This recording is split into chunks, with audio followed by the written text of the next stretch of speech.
Hey guys, it's Tiffany, and today I am finally filming my next episode for my Teaching History mini-series, and this one is Unit 9, which in my unit, or my course, was the Renaissance and the Reformation. We had 3 weeks for this unit, and we had to cover the rise of the Renaissance, and then you cover the Italian Renaissance, then you cover the Northern Renaissance, and then from there we then had to also cover the Reformation. And we talked about how each different thing that we covered kind of helped to lead into the next event, and I did create a project that helps students better understand that and kind of feel that out for themselves.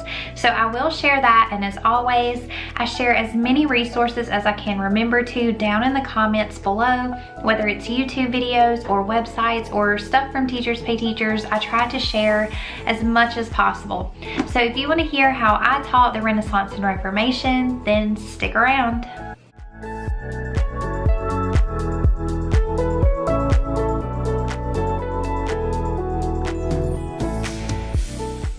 So we had 3 weeks for this unit. Now for me, last school year, this unit, based on the curriculum map and the pacing guide, it started on March the 6th. And starting in March, we also were required to go ahead and really start getting into PASS review. Now, the PASS, P-A-S-S, is the exam from the state that students took in social studies. They also had one for science. So for our warm-ups, we had to work on PASS review. So I don't have a lot of Renaissance and Reformation related warm-ups in this unit. We did still use a lot of ed puzzles and things that I would have had as the warm-up, just not daily as their warm-up activity. As usual, I started with my test. This unit covers so many things, and there were so many things that they were required to know that in order to check for all of that, I had to actually do a little bit more in the test. There were 10 vocabulary words on their vocab foldable this time, and we started with a map. And for this one, they were mapping the major city-states and the seas that surround Italy, the Italian peninsula. We began our activities with talking about the rise of the guilds and the Medici family. We talked about how Giovanni de' Medici really started to quietly build a fortune, and kind of their name got built up in Florence, Italy, and then how with each generation that became stronger and stronger, and how they were really connected to funding the arts, whether that was providing tools to an artist, giving them a place to work, or buying their paintings or showing their paintings. The Medici family was very tied to the Renaissance artists, and my students kind of loved hearing about it and how this family behind the scenes got into so many little pockets of power in this time period. We talked about humanism, what that was, how it started, how they began to value human achievements again, and place an importance on more than just the church. We did have a few PowerPoints with guided notes, and I got really into a podcast about the Renaissance. I will link it down below for you.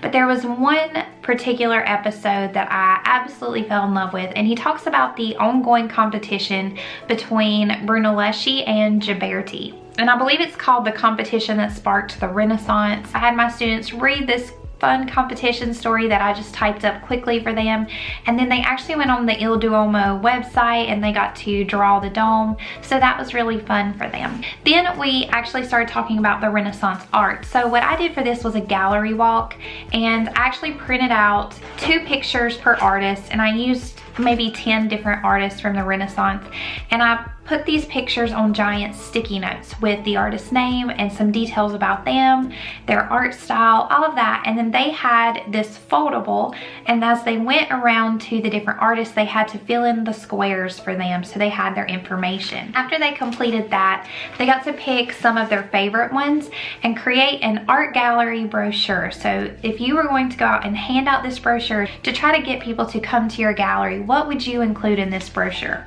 And so I got back some really awesome brochures from that. They were really good. They put a lot of effort into it. And you can see at the top, they had to draw whatever piece of art they were talking about. And then they had to try to entice you to be interested in it, tell you about the art style, the artist, all of that fun stuff. So these were just, and this is actually done in watercolor, which is so amazing. But these were just fun for them to do, and it was great to hang them up. And I just used a very simple template that I created for a brochure. I will leave a link to that down below also. Then we started to read about and compare and contrast Petrarch and Erasmus, as Petrarch was the father of humanism, but Erasmus was the father of humanism in the North. And they had similarities, but there was a different flair to both of those. So we analyzed that, and we compared and contrasted the art and the humanism of the Northern Renaissance with that of the Italian Renaissance, and there was a Venn diagram for each of those topics that they had to do that on. I then had a Prezi, which I will also link below, where I just briefly gave them bullet points about some key Renaissance literature, and they just took some very simple notes on that. And they also read some excerpts from the prints and tried to tell me in their own words what they think that those quotes meant. We then talked about some inventions. We did go into the scientific revolution lightly, not super in depth for this time, but we did talk about it and how that intersected with, you know, beliefs in the church, how humanism kind of led into that, how before that this new appreciation for art and the body led into that. So we're starting to make connections here. And then we did a PowerPoint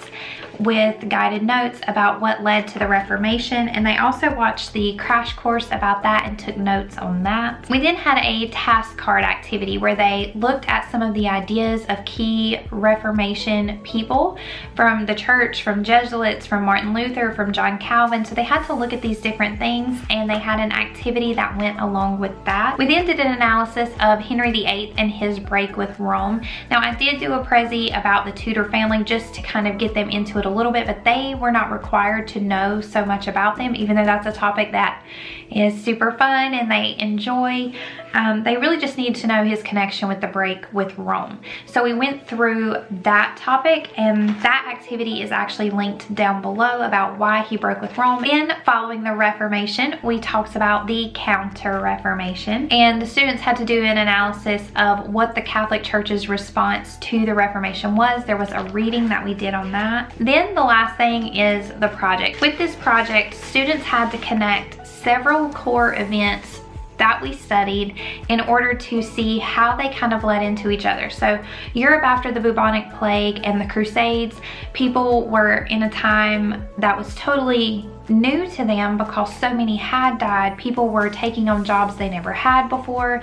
There were opportunities for the lower class that were left behind. And then they also started to question the church, because the church had been pushing and pushing that bad things happen when you're a bad person. So they really started to question everything the church had been telling them. Then that rediscovery of the Greek and Roman ruins kind of took them back to a time when things were a little different, and the human body and human talent was appreciated and acknowledged. This knowledge kind of led to humanism, which does value the human and their talents and just who they are as individuals.